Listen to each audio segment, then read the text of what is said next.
Welcome to India's #1 masala brand Aachi Masala வழங்கும் Neeya Naana powered by Chenni's Men's and Women's Premium Wear co-presented by Sunland. ஒவ்வொரு துளியிலும் energy. அனைவருக்கும் கோபிநாத்தின் அன்பு வணக்கம்.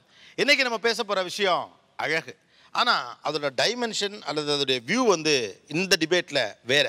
பெரும்பாலும் அழகுபடுத்திக் கொள்ள அல்லது மேக்கப் போட்டுக்கிறது க்ரூமிங் அப்படின்னா அதை பெண்களோடு தொடர்பு படுத்துறது தான் நமக்கு இருக்கக்கூடிய பழக்கம் அல்லது நீண்ட காலமாக ஏற்றுக்கொள்ளப்பட்டது. அப்படின்னா பெண்கள்லாம் கொஞ்சம் அழகுபடுத்திப்பாங்கப்பா, அவங்க கொஞ்சம் மேக்கப்லாம் போட்டுப்பாங்கப்பா அப்படின்னு. பட் இன்றைக்கி நம்ம பேச போகிற விஷயம் கடந்த காலத்தோடு ஒப்பிட்டு பார்க்குறப்ப தன்னை அழகுபடுத்திக் கொள்ளுதல் அல்லது க்ரூம் பண்ணிக்கிறது அப்படிங்கிறது ஆண்களிடம் அதிகரித்திருப்பதை பார்க்க முடிகிறது. அதுக்கான ப்ராடக்ட்ஸ் இங்கே நிறையா வந்திருக்கிறதுலேருந்தே தெரியுது. ஆண்கள் அதிகமாக தங்களை அழகுபடுத்திக் கொள்ளுகிறார்கள், மேக்கப் போட்டுக் கொள்ளுகிறார்கள் அப்படிங்கிறத பார்க்க முடியும். நம்ம அப்பாக்கள் அப்படி கிடையாது. பட் இதை இன்னொரு செக்மெண்ட் எப்படி பார்க்குறாங்க அப்படின்னு தெரியல.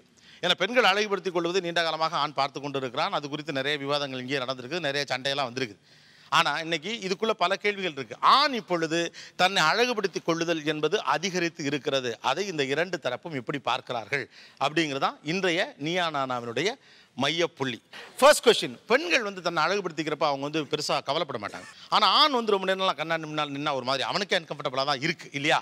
அப்படி இருக்கிற பட்சத்தில் எப்படியெல்லாம் கொஞ்சம் ரகசியமாக உங்களை நீங்கள் அழகுபடுத்திப்பீங்க? மறைச்சு பண்ணிப்போம்ல, காலேஜில், ஆஃபீஸில் அல்லது பொது இடங்களில், அப்படி எப்படியெல்லாம் மறைச்சு அழகுபடுத்திப்பீங்க? இப்போ வெளியே போகும்போது எனக்கு கொஞ்சம் ஏதாவது டவுட் வந்துச்சுன்னா உடனே நான் ஒரு காரை தேடுவேன். கார் கண்ணாடியில் அப்படியே யாரும் பார்க்காத மாதிரி அப்படியே அப்படி பண்ணுவேன். கார் கண்ணாடியில் ரெஸ்ட் ரூம் போகும். காலேஜில் ஒரு வேளை டவுட் இருந்துச்சு, ஐயோ ஷர்ட் ஏதாவது டவுட் இருந்துச்சுன்னா என்னது அது புரியல. ஏதாவது ஹேர் ஸ்டைல் ஏதாவது கலைஞ்சிருக்கான்னு பார்க்கறதுக்கு உடனே ரெஸ்ட் ரூமில் கண்ணாடி இருக்கும். ஸோ அங்கே போய் பார்த்துப்போம். இந்த டவுட் எப்படி வரும் திடீர்னு? நாம சும்மா உட்காரும்போது ஃபோன் எடுத்து ஃப்ரண்ட் கேமராவில் பார்ப்போம். ஐயோ என்னடா இப்படி இருக்குன்னு உடனே. ஒரு நாளைக்கு எத்தனை மாதிரி இந்த மாதிரிலாம் ஃப்ரண்ட் கேமராவில் பார்க்குற பழக்கம் இருக்குது உங்களுக்கெல்லாம்? மார்னிங் 9 to 3:30 கிளாஸ்னால் அதில் ஒரு 3-4 வாட்டி. நான் ஆஃபீஸ் போனோன்னா ஃபர்ஸ்ட் ரெஸ்ட் ரூம் போய் ஃபேஸ் வாஷ் பண்ணுவேன். பசங்க வர்றாங்களா இல்லை என்ன பசங்க பார்த்தா கலாய்ப்பாங்க. என்ன மச்சான் எதுக்கு இப்படிலாம் பண்ணுற அப்படின்னு சொல்லிட்டு பயங்கரமாக கலாய்ப்பாங்க. ஸோ அப்போ பசங்க வர்றதுக்கு முன்னாடி ஃபேஸ் வாஷ் பண்ணிட்டு சீக்கிரம் வந்து பிளேஸ்க்கு போயிடுவோம். ஓகே, ஃபேஸ் வாஷ் பண்ணுறதுனா ஃபேஸ் வாஷில் க்ரீம்லாம் வச்சுருப்பீங்க?